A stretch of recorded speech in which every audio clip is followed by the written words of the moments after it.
నమస్తే welcome to 69 TV news నేను మానస ముందుగా బులెటిన్ లో హెడ్లైన్స్ చూద్దాం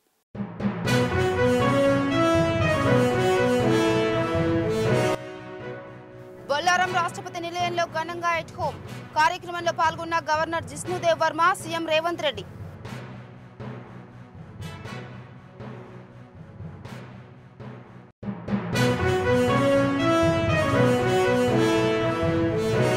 ఎఫ్ఈఓ ప్రతినిధులు కలిసిన తర్వాతే కార్ రేసింగ్ గురించి తెలిసింది విషయం కోర్టు పరిధిలో ఉన్నందున ఎక్కువగా మాట్లాడనన్న సీఎం రేవంత్ రెడ్డి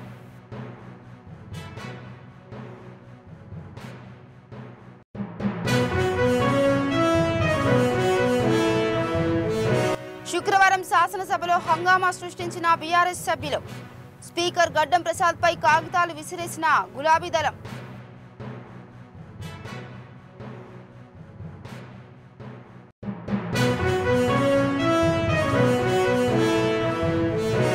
సినిమాల మోజులో పడి జేజేలు కొట్టడం కాదు మీ జీవితాలపై దృష్టి పెట్టండి ఓజీ ఓజీ అని అరవద్దంటూ గిరిజన యువతకు స్వీట్ వార్నింగ్ ఇచ్చిన పవన్ కళ్యాణ్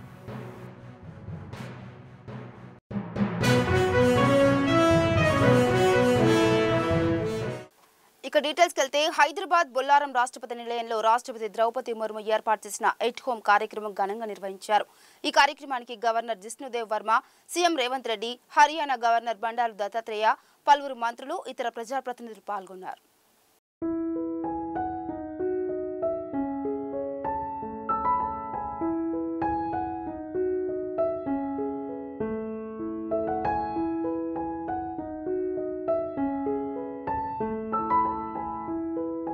హైదరాబాద్ బొల్లారం రాష్ట్రపతి నిలయంలో రాష్ట్రపతి ద్రౌపది ముర్ము ఏర్పాటు చేసిన ఎట్ హోమ్ కార్యక్రమం ఘనంగా నిర్వహించారు ఈ కార్యక్రమానికి governor Jishnu Dev Varma CM Revanth Reddy Haryana governor Bandaru Dattatreya పలువురు మంత్రులు ఇతర ప్రజాప్రతినిధులు పాల్గొన్నారు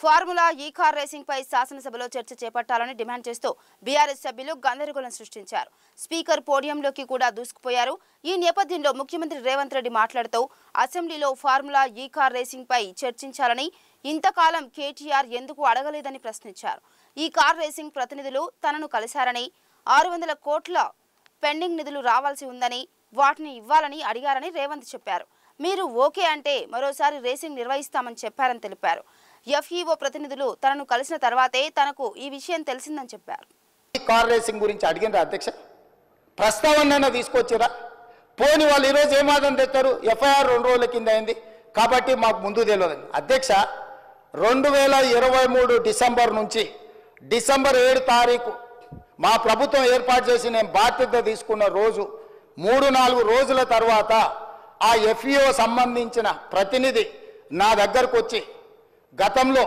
మేము కేటీఆర్తో ఈ రకమైన ఒప్పందాలు చేసుకున్నాం మాకు లావాదేవీలు ఉన్నాయి మాకు వ్యవహారం ఉంది దీన్ని కొనసాగించాలని నా దగ్గరకు వచ్చిన అధ్యక్ష ఇప్పటి దగ్గర అక్కడ ఫోటో ప్రదర్శిస్తారు అఫీషియల్గా చీఫ్ మినిస్టర్గా నేను అపాయింట్మెంట్ ఇచ్చిన అధ్యక్ష ఏ సంస్థ అయినా ఏ వ్యక్తి అయినా ఈ రాష్ట్రంలో పెట్టుబడులు పెట్టుంటే ఈ రాష్ట్రంలో ఏదైనా అంశం ప్రస్తావించదలుచుకుంటే ఫ్రీగా ప్రజలకు ప్రజా దర్బార్ నిర్వహించిన అధ్యక్ష ధూల్పేటలో గుడంబ అమ్ముకునేటోడు కావచ్చు లేదా ఇంకెక్కడైనా ఏదైనా నేరంలో ఇరుక్కున్న ఆరోపణలు ఎదుర్కొంటున్నాడు కావచ్చు ముఖ్యమంత్రి నా దగ్గర వచ్చి చెప్పుకునే స్వేచ్ఛ ఇచ్చిన అధ్యక్ష అతను ఎదుర్కొంటున్నది నిజమైన ఆరోపణనేనా నిజమా కాదా వాస్తవమా అవాస్తవమా ఎవరు వచ్చినా చెప్పుకునే స్వేచ్ఛ నేను నా ఇంటి దగ్గర రోజు వందలాది మంది నేను కలుస్తా అధ్యక్ష ప్రతిరోజు సెక్రటేరియట్లో మీకు తెలుసు 4 గంటల నుంచి 8 కానీ 9 కానీ ఎన్ని వందల మంది వచ్చినా ప్రతి ఒక్కరిని కలుస్తా ప్రతి ఒక్కరితో ఫోటో దిగుతా ఈ ఎఫ్ఈఓ సంస్థకు సంబంధించిన ప్రతినిధి ఈ కార్ రేస్లకు సంబంధించి చర్చించాలంటే నేను అపాయింట్మెంట్ ఇవ్వకుంటే ఎందుకుంటా అధ్యక్ష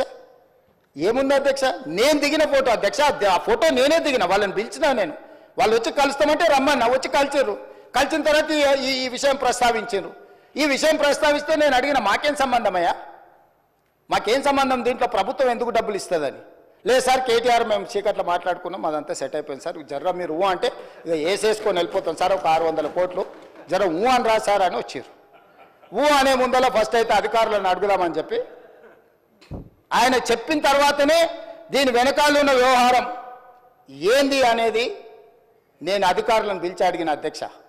ఆ ప్రతినిధి వచ్చి నన్ను కలిసి నువ్వు అని అడగకపోతే నా దృష్టికి ఇంత తొందరగా వస్తుండేనో రాకపోతుండో నాకు తెలియదు అధ్యక్ష. నేను ఎందుకు పూర్తి వివరాలు ఇక్కడ చర్చిస్తలేనంటే, ఒకటి ఏసీబీ విచారణ చేస్తుంది, కేసు అయింది. 2 హైకోర్టులో కేటీఆర్ గారు వెళ్ళారు. ఈ 2 శాఖలు నా దగ్గరనే ఉన్నాయి. ఒక శాఖ MAUD HMDA నా దగ్గరనే ఉంది, పోలీస్ శాఖ నా దగ్గరనే ఉంది, విచారణ చేసే శాఖ కూడా నా దగ్గరనే ఉంది. నేను ముఖ్యమంత్రికి సభలో దీంట్లో ఎక్కువ తక్కువ వివరాలు మాట్లాడితే విచారణ అధికారులు దీనికి ప్రభావితానికి లోనయ్యి నా మీద కక్షాపూరితంగా వ్యవహరిస్తుందని తారక రామారావు గారు ఈ అంశాన్ని కోర్టుల అడ్వాంటేజ్ వాడుకుంటాడు అని చెప్పి నేను ఎక్కువ వివరాలు మాట్లాడతలేను అధ్యక్ష. నేను స్పష్టంగా చెప్పదలుచుకున్నా అధ్యక్ష. 2023 డిసెంబర్, నాకు తారీఖు సరిగ్గా గుర్తులేదు, నేను ఆ డేట్లన్నీ తీసిస్తాను. 2023 డిసెంబర్ నుంచి 2024 డిసెంబర్ ఏసీబీ FIR చేసే వరకు క్రొనలాజికల్గా జరిగిన అన్ని వివరాలను తొందరలోనే నేను అందరి ప్రజలకు వివరిస్తా. ఆ సంస్థకు సంబంధించిన ప్రతినిధి నన్ను కలిసి నాకు వాళ్ళు జరిగిన లోపాయకారి ఒప్పందాల గురించి చెప్పి దీన్ని నువ్వు సహకరించాలని అడిగినప్పుడు శాఖ నుంచి సమాచారాన్ని తెప్పించుకొని ఇది తెలంగాణ రాష్ట్ర ప్రజలకు సంబంధించిన సొమ్ము, హైదరాబాద్ నగర అభివృద్ధి కోసం మాత్రమే వాడాలి, కొద్దిమంది తోసుకుంటే కుదరదు అని చెప్పి దాన్ని వివిధ సందర్భాలలో అధికారుల నుంచి సమాచారాన్ని సేకరించి అధికారులకు పై అధికారులు నోటీసులు ఇచ్చి వాళ్ళు ఇచ్చిన రిప్లైల ఆధారంగా దాన్ని విచారణ చేపట్టాలి అని చెప్పి ఈరోజు ఫిర్యాదు చేసినాం అధ్యక్ష. ఇక తెలంగాణ అసెంబ్లీ సమావేశాల్లో భాగంగా శుక్రవారం శాసనసభలో బీఆర్ఎస్ సభ్యులు హంగామా సృష్టించారు. ప్రభుత్వం తీసుకువచ్చిన భూభారతి బిల్లుపై చర్చ సందర్భంగా ఇతర సభ్యులు మాట్లాడుతుండగా ఫార్ములా కార్ రేస్పై చర్చ జరపాలంటూ బీఆర్ఎస్ సభ్యులు చర్చను అడ్డుకునే ప్రయత్నం చేశారు. స్పీకర్ పోడియం వద్దకు చేరుకొని ప్లకార్డులు పట్టుకొని నిరసన తెలిపారు. స్పీకర్ పోడియం వద్దకు చేరుకొని పేపర్లు విసిరేశారు. అంతటితో ఆగకుండా స్పీకర్ పోడియం వైపు తోసుకుంటూ పోవడంతో ఒక్కసారిగా సభలో తీవ్ర కలకలం రేగింది. హరీష్ రావు తోటి సభ్యులను స్పీకర్ పోడియం వైపు తోసుకుంటూ ముందుకు దూసుకెళ్లడం వైరల్ గా మారింది. వెంటనే మార్షల్స్ ప్రవేశించి బీఆర్ఎస్ సభ్యులు స్పీకర్ పోడియం వైపు వెళ్లకుండా అడ్డుకున్నారు. అనంతరం బీఆర్ఎస్ నేతలు శాసనసభ నుంచి వాకౌట్ చేశారు. ఇటువంటి కృష్ణయ్య గారు లాంటి వాళ్ళు కొన్ని వేల మంది బాధితులు ఈ చట్టం ద్వారా, నాటి చట్టం ద్వారా ప్రత్యక్షంగా నష్టం కలిగింది అని తమరికి ఈ వేదిక ద్వారా తెలియజేస్తున్నాను అధ్యక్ష. మనం చిన్నప్పుడు చదువుకున్నాం. ఒక పిట్ట కథ మీకు చెప్పాల్సిన అవసరం ఉంది అధ్యక్ష. 2 పిల్లులు రొట్టె కథ ఈ ధరణిలో ఉంది. ఏదైతే 2 పిల్లుల మధ్య ఒక రొట్టె కథ గ్రామీణ ప్రాంతాల్లో కథలుగా చెప్పుకుంటారు అధ్యక్ష. ఆ కథ ఏంటంటే, ఒక రొట్టె ముక్క, 2 రొట్టె ముక్కలు ఉంటాయి అధ్యక్ష. ఆ రొట్టె ముక్కలో ఒక పిల్లి ఆ సైజ్ ఎక్కువ ఉందని, ఇంకొక పిల్లి ఈ సైజ్ ఎక్కువ ఉందని కోతి పంచాయతీ చేస్తుంది అధ్యక్ష. చివరికి 2 పిల్లుల్ని కాదని ఆ 2 రొట్టె ముక్కలని ఆ కథలో కోతి తిన్నట్లే ఈ ధరణి కాన్సెప్ట్ ని పెట్టి తెలంగాణ రాష్ట్రంలో ఉండే దళిత, గిరిజన, మైనారిటీ, బీసీల వేలాది ఎకరాల భూములని ఆనాటి పెద్దలు కోతి సామెతలాగానే తన్నుకుపోయారు అధ్యక్ష. ఈ ధరణిని పెట్టి అదే రకంగా ఇటు రాష్ట్రంలో అటు దేశంలో 2014 ముందు కాంగ్రెస్ ప్రభుత్వం తీసుకొచ్చిన రెవెన్యూ చట్టాలు, సంస్కరణలు. మన్యం జిల్లా అంటే తిరుగుబాటును, భాషను నేర్పించిన నేల అని యువత సినిమాల మోజులో పడి హీరోలకు జేజేలు కొట్టడం కాదు, మీ జీవితాల మీద దృష్టి పెట్టండి అంటూ యువతకు AP deputy CM Pawan Kalyan పిలుపునిచ్చారు. పార్వతీపురంలో పర్యటించిన ఆయన ఓజీ అని అరవకండి, నన్ను పని చేసుకోనివ్వండి అంటూ కాస్త సీరియస్ అయ్యారు. మాట్లాడితే అన్నా మీసం తిప్పు అంటుంటారు. నేను మీసం తిప్పితే రోడ్లు పడతాయా? ఛాతి మీద కొట్టుకుంటే రోడ్లు పడతాయా? నేను ప్రధాని, ముఖ్యమంత్రి దగ్గరకు వెళ్లి చెబితే రోడ్లు పడతాయి. అందుకే నన్ను పని చేసుకోనివ్వండి. ఇంకో విషయం, నేను ఏపీకి డిప్యూటీ సీఎంను, కానీ సీఎం అంటూ అరుస్తున్నారు. ఇది సరైంది కాదు అంటూ అభిమానులకు స్వీట్ వార్నింగ్ ఇచ్చారు పవన్ కళ్యాణ్. అంటే నా కోరిక ఒకటేనంటే నన్ను పని చేసుకునేవాడిని. మీరు నా మీద పడిపోతే రోడ్డు వేసారు ఇందాక అడుగుతా ఉన్నా, రోడ్డు వేద్దామంటే కనిపించలేరు. మీ అందరూ దండం పెడతాను బాబు, నాకు రోడ్డు చూడండి ఇవ్వండి అని. ఓజీ ఓజీ ఓజీ అంట. లేదంటే అన్న ఇదివరకు సీఎం అనే వాళ్ళు ఇంకా పోలా, డిప్యూటీ సీఎం గారు సరిపోతాను ఆనందించాను. ఇంకా అవి కాకుండా నేను అనేది ఏంటంటే యువతకు కానీ ఆడపడుచులకు కానీ పెద్దలకు కానీ నేను వచ్చి మీకు నన్ను పని చేస్తే మీ భవిష్యత్తుకి మంచిది. నన్ను చుట్టుముట్టారనుకోండి పని చేయాలి కదా.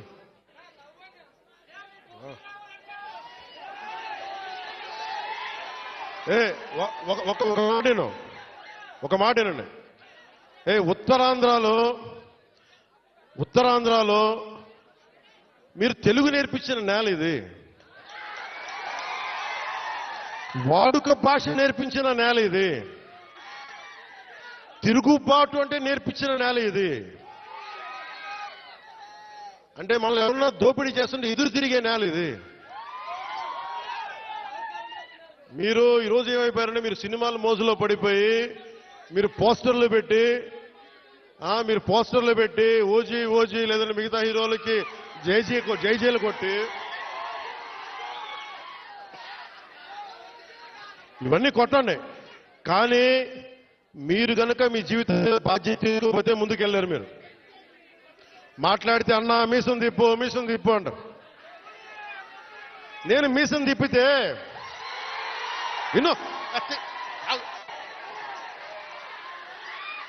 నేను మీసం తిప్పితే రోడ్లు పడవు, అర్థమైందా? నేను ఛాతీ కొట్టుకుంటే రోడ్లు పడవు. నేను వెళ్ళి ప్రధానమంత్రి గారికి దండం పెట్టి ముఖ్యమంత్రి గారి దృష్టికి ఆ సమస్య తీసుకెళ్తే రోడ్లు పడతాయి. అందుకని మీసాలు తిప్పడాలు ఛాతీలు కొట్టుకోవడాలు నాకు చేతగావు. పని చేయడం తెలుసు, నాకు పని చేయనివన్నాను. అందుకని మీ అందరికీ మరోమారు ధన్యవాదాలు చెప్పుకుంటూ శనివారం ఉస్మానియా యూనివర్సిటీలోని ఆర్ట్స్ కళాశాల వద్ద కాంగ్రెస్ ప్రభుత్వం ఏడాది పాలన పూర్తి చేసుకున్న సందర్భంగా ప్రజాపాలన కృతజ్ఞత సభను టీపీసీసీ అధికార ప్రతినిధి చెన్నగాని దయాకర్ ఆధ్వర్యంలో నిర్వహించనున్నారు. ఈ మేరకు సభకు సంబంధించిన ఏర్పాట్లను చెన్నగాని దయాకర్ పరిశీలించారు. సభకు విద్యార్థులు పెద్ద ఎత్తున తరలివచ్చి విజయవంతం చేయాలని పిలుపునిచ్చారు. రేపటి సభకు టీపీసీసీ అధ్యక్షుడు మహేష్ కుమార్ గౌడ్, రాష్ట్ర మంత్రులు హాజరు కానున్నట్లు చెప్పారు. కాంగ్రెస్ ప్రభుత్వం అధికారంలోకి వచ్చిన ఏడాదిలోపే 54,000 ఉద్యోగాలు భర్తీ చేసి విద్యార్థుల జీవితాలలో వెలుగులు నింపిందని ఆయన తెలిపారు.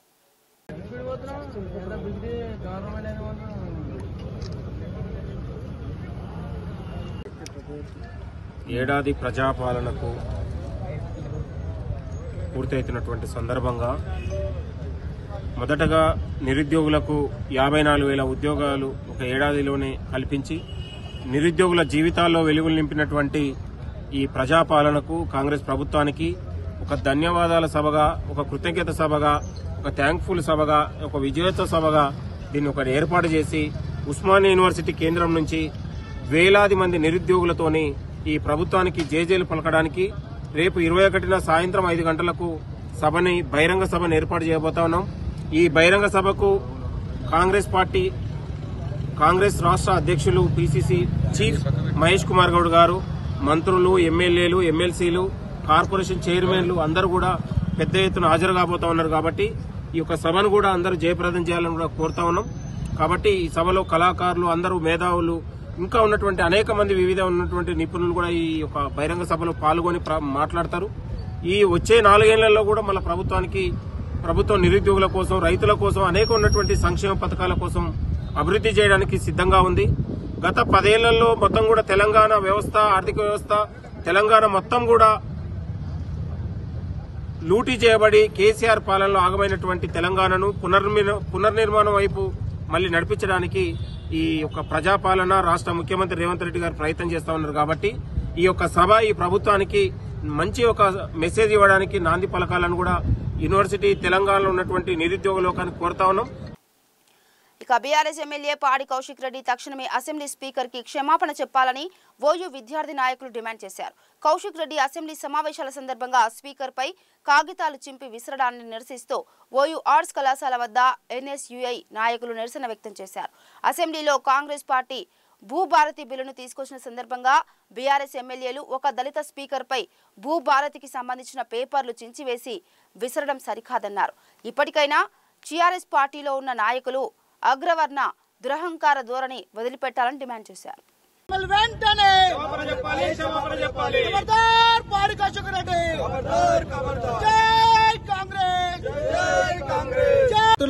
గొప్పగా గౌరవ ముఖ్యమంత్రి రేవంత్ రెడ్డి గారు ఒక దళిత నాయకుడిని దళిత ఎమ్మెల్యేలను శాసనసభ స్పీకర్ గా ఎన్నుకోవడం చాలా గొప్పగా విషయం. అట్లాంటి స్పీకర్ పోడియంలో ఈ రోజు అసెంబ్లీ సమావేశాల్లో భూమాత కార్యక్రమాన్ని ఆప్షన్ పై చర్చా వేదికలో ఒక దళిత స్పీకర్ పై అగ్రకుల బీఆర్ఎస్ పార్టీ నాయకులు పాడి కౌశిక్ రెడ్డి పేపర్లు విషయడం చాలా దుర్మార్గం చర్య. ఈ చర్యని ఉస్మానియా యూనివర్సిటీ జేఎస్ నుంచి ఖండిస్తా ఉన్నాం. ఖబర్దార్ పాడి కౌశిక్ రెడ్డి, వెంటనే నువ్వు దళిత స్పీకర్ వంటి నాయకునికి క్షమాపణ చెప్పాలి.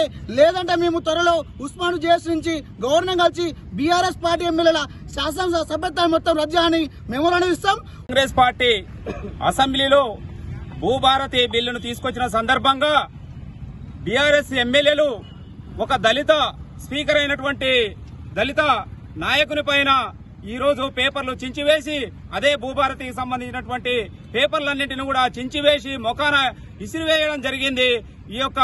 ఈ దుశ్చర్య అనేది ఖచ్చితంగా ఈ అగ్రవర్ణాల యొక్క దురంకార చర్య అని చెప్పేసి ఈ సందర్భంగా కాంగ్రెస్ పార్టీ నుంచి విద్యార్థి లోకంగా మేము తెలియజేస్తున్నాం. మీరు పాడి కౌశిక్ రెడ్డి మా దళిత స్పీకర్ ని వెంటనే మీరు క్షమాపణ చెప్పకుంటే మిమ్మల్ని తప్పకుండా గవర్నర్ ను కలిసి మేము బర్తరఫ్ చేయాలని మేము ఉస్మానియా యూనివర్సిటీ విద్యార్థి నాయకులుగా మేము డిమాండ్ చేస్తా ఉన్నాం. ఇవాళ తెలంగాణ శాసనసభ ఆమోదించిన చట్టం భూభారతి కాదు భూహారతి అని బీఆర్ఎస్ ఎమ్మెల్యే పల్లా రాజేశ్వరరెడ్డి సంచలన వ్యాఖ్యలు చేశారు. కాంగ్రెస్ నేతల భూ కబ్జాలకు రియల్ ఎస్టేట్ బ్రోకర్లకు మంగళహారతి పట్టనుందని విమర్శించారు. బీఆర్ఎస్ ప్రభుత్వ హయాంలో 75 లక్షల మంది రైతులకు సంబంధించి 1,50,00,000 ఎకరాలకు ధరణి చట్టం హక్కులు కల్పించిందని, భూభారతి చట్టం రైతుల పాలిట పిడుగుపాటు లాంటిదే అన్నారు. డబ్బులు ఇవ్వాలా, ఎవరి దగ్గర డబ్బులు ఉన్నాయి, ఏ విధంగా పంపిస్తున్న విషయం వారికి తెలుసు. ఇవాళ మా నాయకులకు కానీ కార్యకర్తలకు కానీ తెలంగాణ ఉద్యమం నుండి ఈనాటి వరకు కూడా పైసలు ఇచ్చి కార్యక్రమాలు చేసింది ముఖ్యమంత్రి రేవంత్ రెడ్డి గారికి తెలుసు తప్ప మిగతా వాళ్ళకి ఎవరికి తెలియదు. మా నాయకులు కార్యకర్తలు ఏ కార్యక్రమం చేసినా శాంతియుతంగా చేయాలని చెప్తున్నాం. వీళ్ళకి అప్పుడే అరెస్ట్ చేసినట్టు ఇన్ఫర్మేషన్ ఉందట. ఎమ్మెల్యేలు మాట్లాడతారు, ఏసీబీ ఏం చేయబోతుందో వీళ్ళే చెప్తారు, మంత్రులు చెప్తారు, రేవంత్ రెడ్డి చెప్తాడు. ఒకవేళ రేవంత్ రెడ్డికి అదే విధంగా మంత్రులకు ఎమ్మెల్యేలకు ఎవరిచ్చిన సమాచారం ఏ విధంగా లోపల చెప్తుందో తెలుసు. డీజీపీకి తెలీదు, ఏసీబీ వాళ్ళకి తెలియదు, కానీ వీళ్ళే తెలుసంట లోపల ఏం జరిగింది మొత్తం కూడా వీళ్ళే నిర్ణయిస్తా ఉన్నారు. కాబట్టి ఇవాళ రేవంత్ రెడ్డి పోలీస్ వ్యవస్థను ఏసీబీ వ్యవస్థను గుప్పిట్లో పెట్టుకొని వాళ్ళ అంచెలతో గొడవలు చేయించాలని ప్రయత్నం చేస్తున్నారు. మీలాగా అరువు తెచ్చుకొని మొత్తం ఇలా కార్యక్రమాలు చేయాల్సిన పరిస్థితి లేదు. 60 లక్షల మంది కార్యకర్తలు ఉన్నారు. అనేక మంది కేటీఆర్ కు, బీఆర్ఎస్ కు, కేసీఆర్ కు అభిమానులు ఉన్నారు. ఖచ్చితంగా వాళ్ళకు వస్తున్న సమాచారం ప్రకారం రాష్ట్రం మొత్తంలో కూడా ఇలా ఒక అశాంతి ఉందని చెప్పేసి దాంతో మీరు చేసే లీకుల వల్ల, మీరు చేసే రెచ్చగొట్టే చర్యల వల్ల ఇవాళ మొత్తం కూడా తెలంగాణ రాష్ట్రంలో ప్రతి వాళ్ళు కూడా యువకులు గాని, ఇవాళ యొక్క బీఆర్ఎస్ కార్యకర్తలు గాని, రైతులు గాని మా కార్యక్రమాలు చేయకుండా, 420 హామీలు ఇవ్వకుండా, మాకు రైతు బంధు ఇవ్వకుండా, మాకు మా యొక్క ఇవన్నీ తీసుకోకుండా, ఏదైతే ప్రొక్యూర్మెంట్ చేయకుండా ఇటువంటి డైవర్షన్ కార్యక్రమాలు చేస్తుందని చెప్పేసి బాధపడుతున్నారు. ఖచ్చితంగా నిరసన ఉంటది. కానీ మీలాగా పైసలు తీసుకొని కిరాయి మనుషులు మా దగ్గర ఎవరు లేరు. అందరూ ఉద్యమకారులే, అందరూ ఉద్యమం చేసి ఇలా తెలంగాణ తెచ్చుకున్న వాళ్ళే. కాబట్టి మీలాంటి ఏదైతే కాంగ్రెస్ వాళ్ళు చేస్తున్న అసత్య ప్రచారాన్ని ఖండించి నాయకులు, కార్యకర్తలు, బీఆర్ఎస్ వారు అందరూ కూడా విజ్ఞప్తి చేస్తున్నా ఈ వేదికగా. ఖచ్చితంగా ఇవాళ కేటీఆర్ గారిని కుట్రపూరితంగా అరెస్ట్ చేసిన సందర్భంగా ధర్నాలు శాంతియుతంగానే చేయండి, ఏ ప్రదర్శన ఉన్నా శాంతియుతంగానే చేయండి. కాంగ్రెస్ వాళ్ళు రెచ్చగొట్టినా కూడా రెచ్చిపోకుండా మన యొక్క వాయిస్ అనేది ప్రజలకు ఖచ్చితంగా వినిపించాలి. ఎట్లయితే అసెంబ్లీలో మేము ఖచ్చితంగా నిరసన తెలిపి అవకాశం తీసుకొని ఇవాళ చట్టబద్ధంగా మాకు ఇవాళ అవకాశం అని అడుగుతున్నామో, ఇవాళ కౌన్సిల్ లో కూడా ఏ విధంగా అడిగినామో మీరు కూడా ఖచ్చితంగా అదే విధంగా చేయాలని. వికారాబాద్ రామయ్యగూడ చౌరస్తాలో BRS party working president KTR పై అక్రమ కేసులకు నిరసనగా సీఎం రేవంత్ రెడ్డి దిష్టిబొమ్మ దగ్ధం చేసేందుకు ప్రయత్నించిన బీఆర్ఎస్ పార్టీ నాయకులను పోలీసులు అరెస్ట్ చేసి స్టేషన్ కు తరలించారు.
హైదరాబాద్ రాక్ టౌన్ సమీపంలోని ప్రభుత్వ పాఠశాల విద్యార్థులు రోడ్డు దాటేందుకు ఇబ్బందులకు గురవుతున్నారు.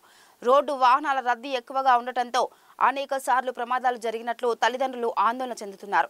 గతంలో ట్రాఫిక్ పోలీసులకు ఫిర్యాదు చేసినప్పటికీ కొన్ని రోజులు పాఠశాల సమీపంలో విధులు నిర్వహించారని, ఇప్పుడు విధులు నిర్వహించకపోవడంతో పాటు కనీసం సిగ్నల్ కూడా లేకపోవడంతో విద్యార్థులు ఇబ్బందులకు గురవుతున్నారని ఉపాధ్యాయులు ఆవేదన వ్యక్తం చేశారు.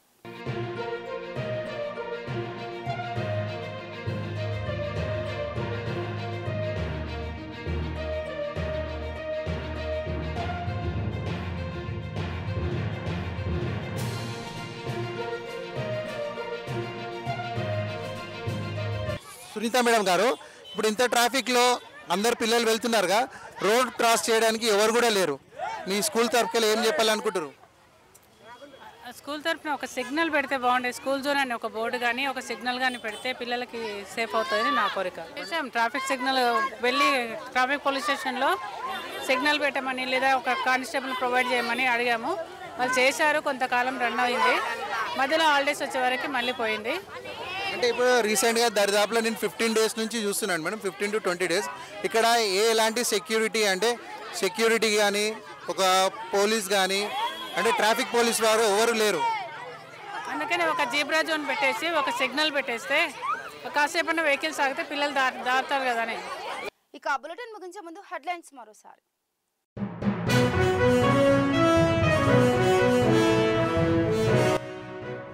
బొల్లారం రాష్ట్రపతి నిలయంలో ఘనంగా ఎట్ హోమ్ కార్యక్రమంలో పాల్గొన్న గవర్నర్ జిష్ణుదేవ్ వర్మ, సీఎం రేవంత్ రెడ్డి.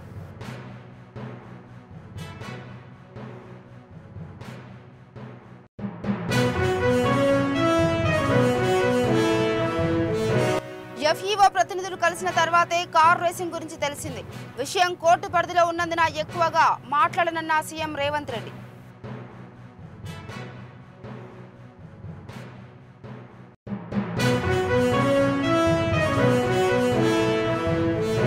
శుక్రవారం శాసనసభలో హంగామా సృష్టించిన బీఆర్ఎస్ సభ్యులు. స్పీకర్ గడ్డం ప్రసాద్ పై కాగితాలు విసిరేసిన గులాబీ దళం.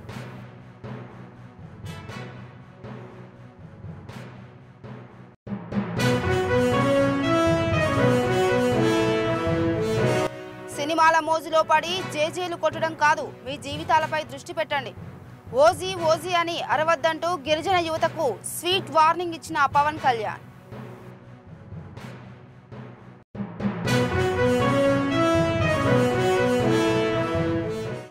Bulletin updates. మరో బులెటిన్తో మళ్ళీ కలుద్దాం. అంతవరకు చూస్తూనే ఉండండి 69 టీవీ న్యూస్. నమస్తే.